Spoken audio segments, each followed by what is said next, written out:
Hey guys, and welcome to the channel. I'm Zmore, the dad in DPS, and today's video is about the Dune Awakening beta. Now, it has been and it has went, and I have to say that all the hype, all the anticipation, all the kind of things I was building up in my mind about this game have turned out to be the same, if not better, than what I had expected and wanted from it.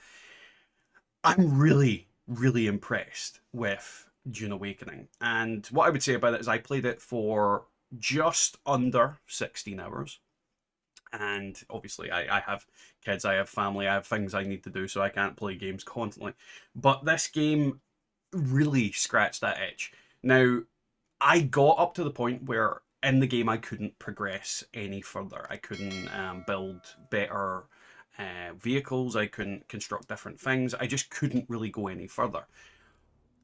But, and this is a big but I wanted to go further. I wanted more. And after 15 hours in any game, if you are really excited and wanting to play more of it, then that's always a good thing. That is always definitely a good thing. And I see the potential of this game. We only got essentially the first 20 hours of the game, the first main kind of chapters of it, the first bunch of quests. And it is a very exciting and fun game to play. And when it comes out in June, I will be there. I will be playing it on launch day. I will be enjoying it in every way, shape, and form. Now, this is obviously a review of the beta. It's not really a review of the game itself. But the first thing I would comment on about Dune Awakening is that it is a very spectacularly stunning game. Now, Arrakis isn't exactly the most diverse biome, the most diverse planet, and has the most diverse environments. It is a big effing desert filled with loads of rocks and giant sandworms. But what they do in this game and the way that they use the visual effects and the limited, aesthetic that you can really go for is create what is essentially a very stark and interesting game. The dunes of Arrakis are gorgeous.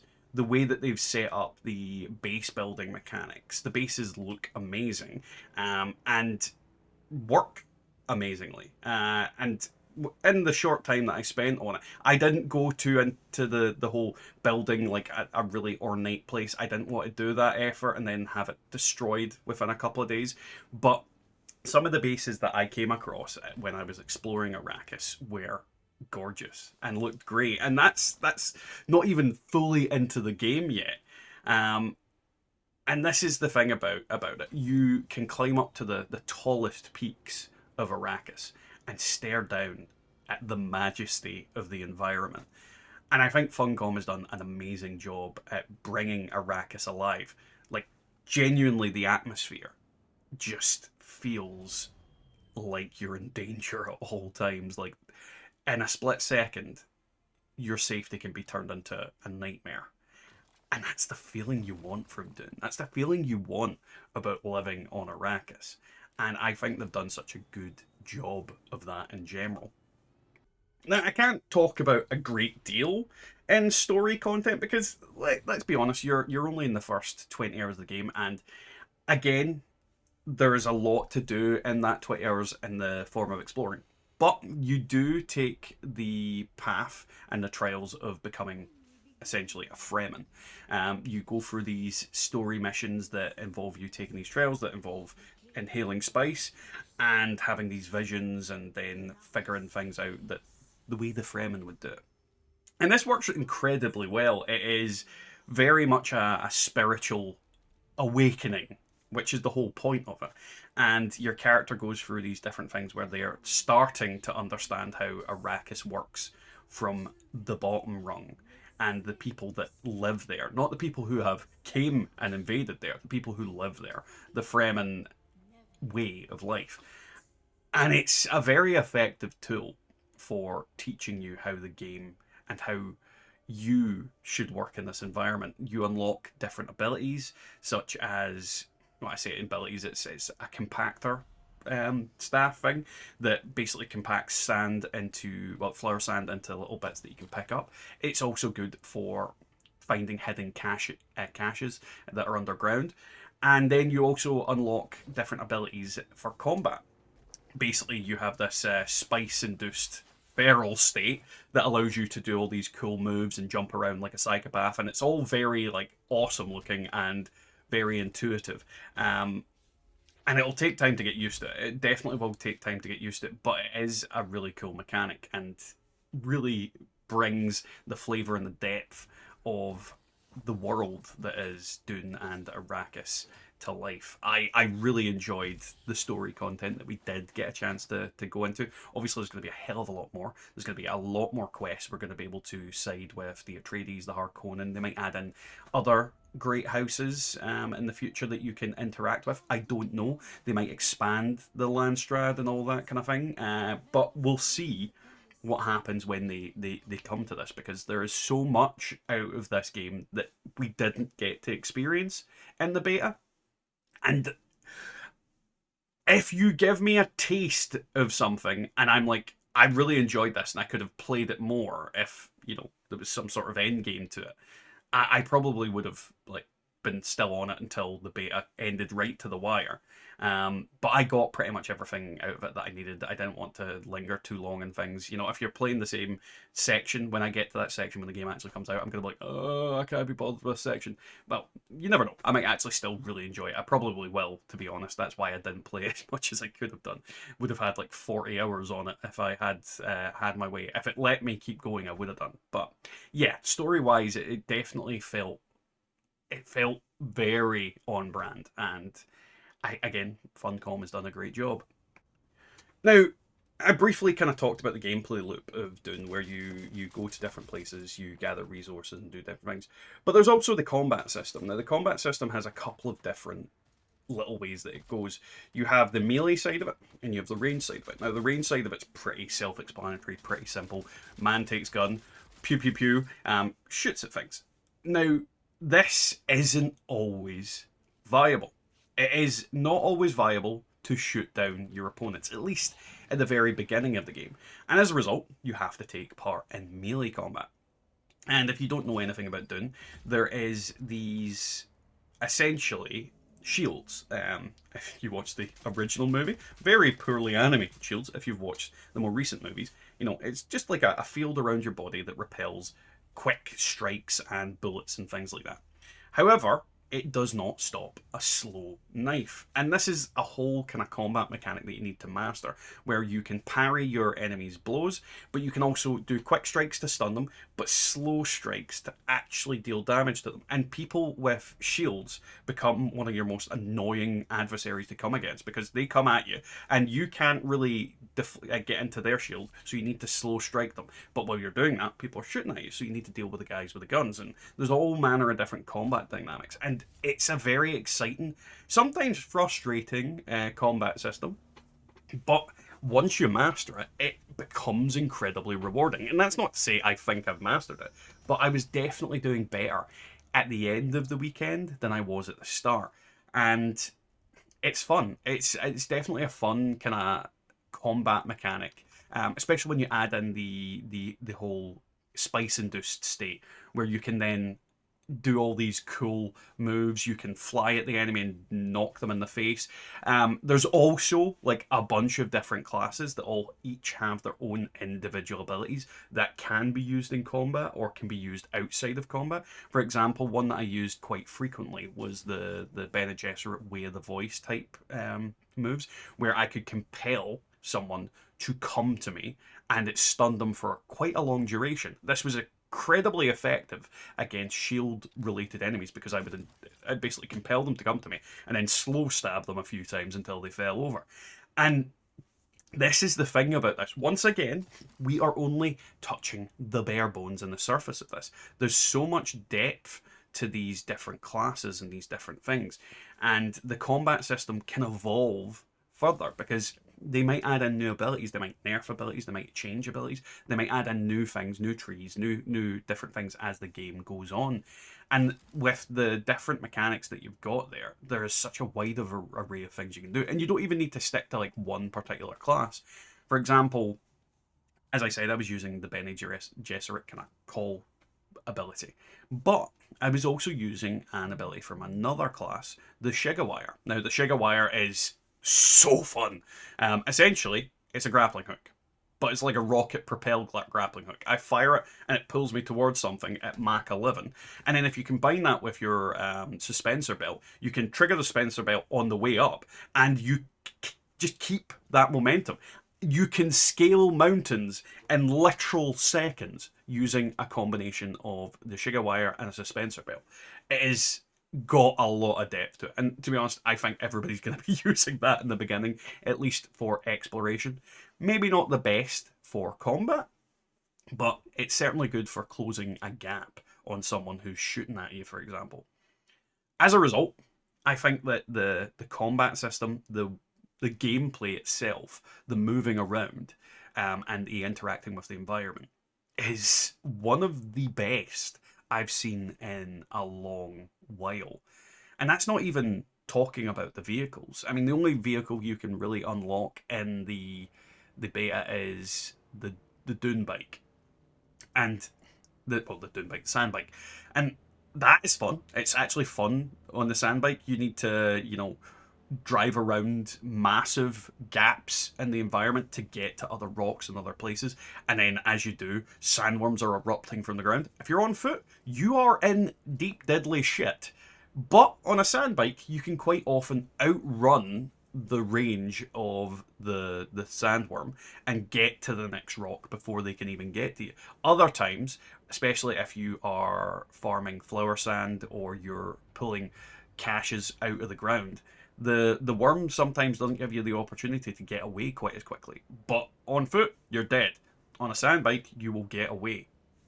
And then, obviously, in the later, well, on the full release, we're going to get things like dune buggies. We're also going to get the ornithopters, and there'll be all manner of different things like spice harvesters and whatnot. There's going to be so much flavor and depth and vehicles in this game, and I'm really, really, really looking forward to it.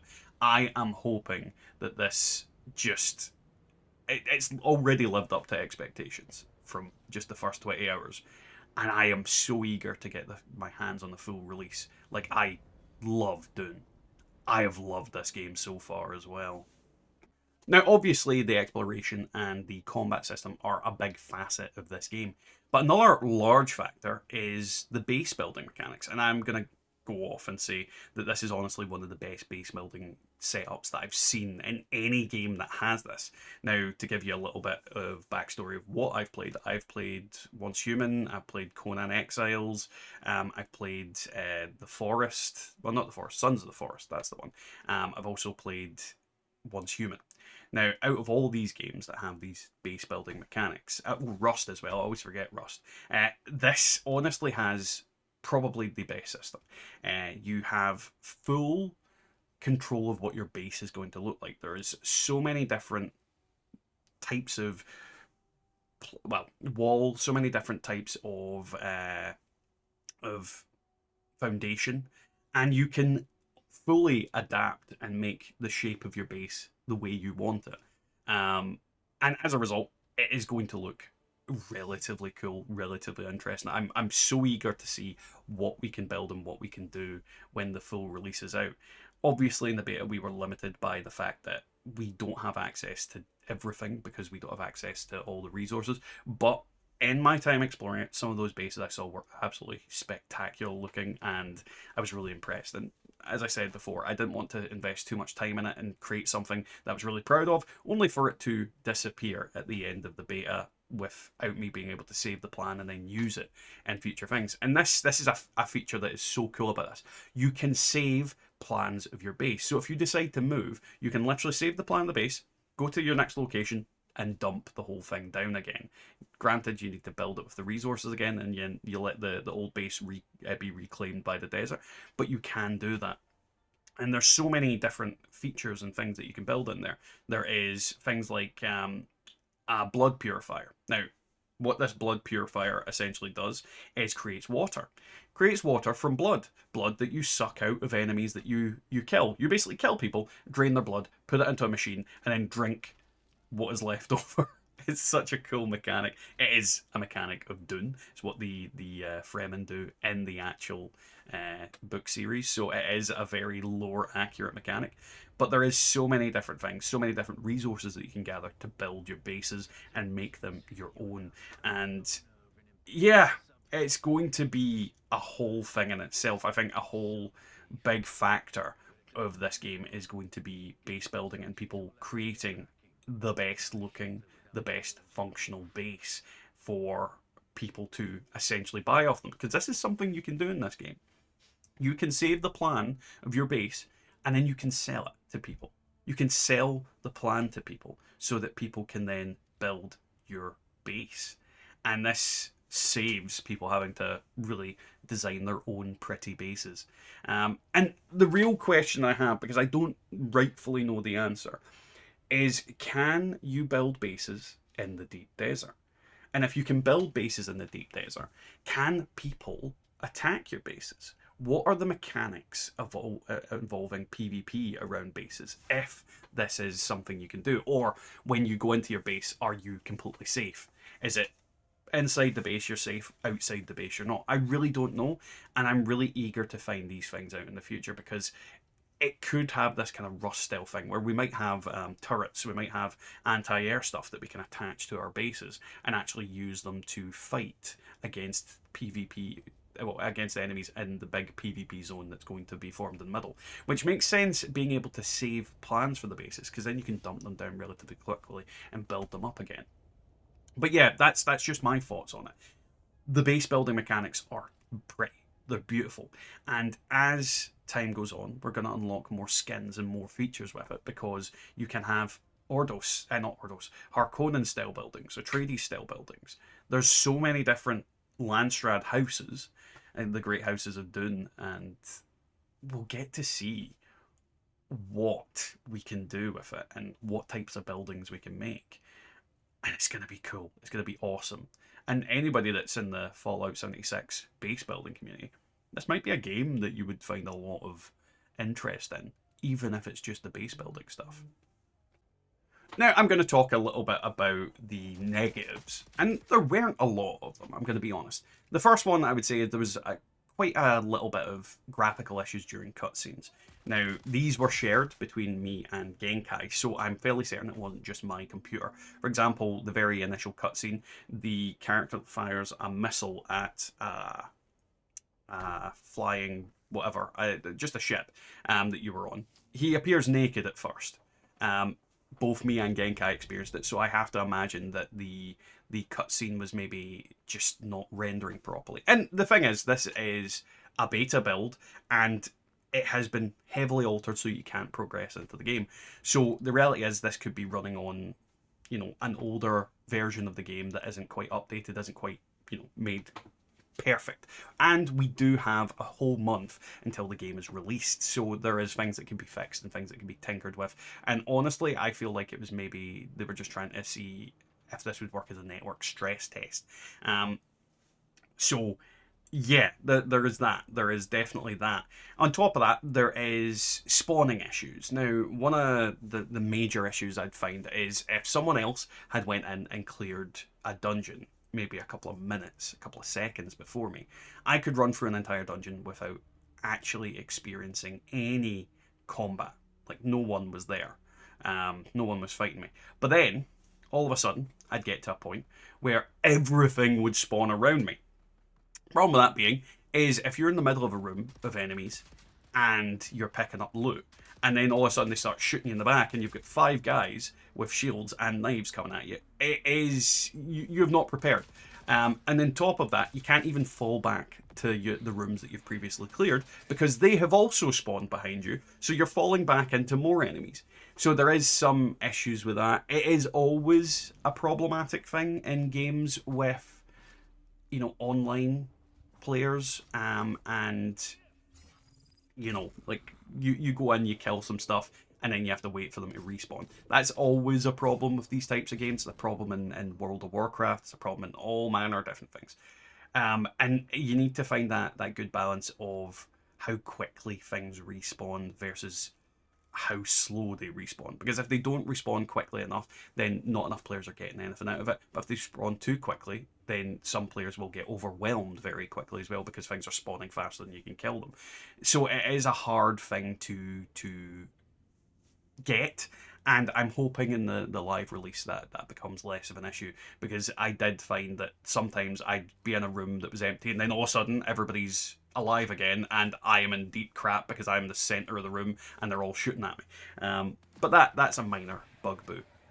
In terms of how the game, I think, performed overall, though, I think the aesthetic, the ambience, the soundtrack, the general vibe of the game was spot on. I loved it. I loved every second that I played it, and the only real frustration I had was that I couldn't experience more of it. I couldn't continue it. I couldn't advance, and I'm so excited for that when it comes. I think the combat system is very intuitive. It's going to take some getting used to, and there is a lot of customizability and a lot of different things that we're going to be able to do and different roles we're going to be able to play, because obviously we're going to be able to build big parties, big groups, big guilds, have entire alliances based on different things, and be able to play with a plethora of different people and explore Dune to its fullest extent.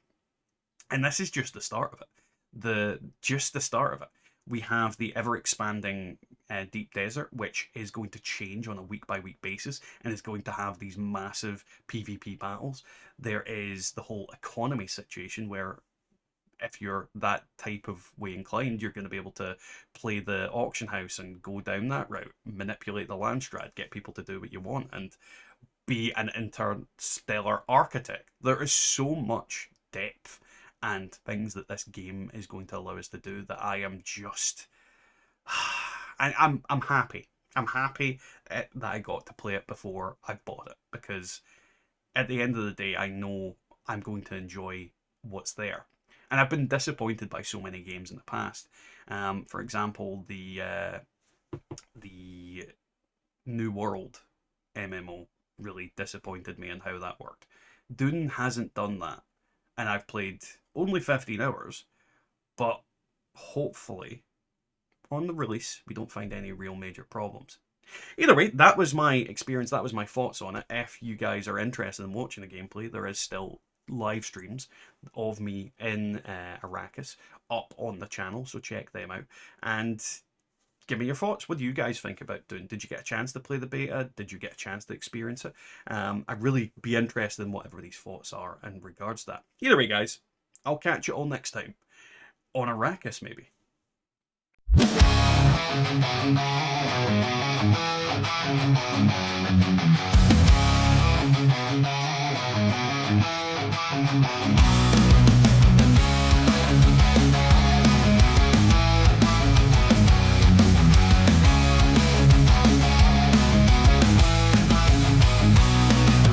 Sandworms rising hungry from the land. Dune's cool desert burning blue.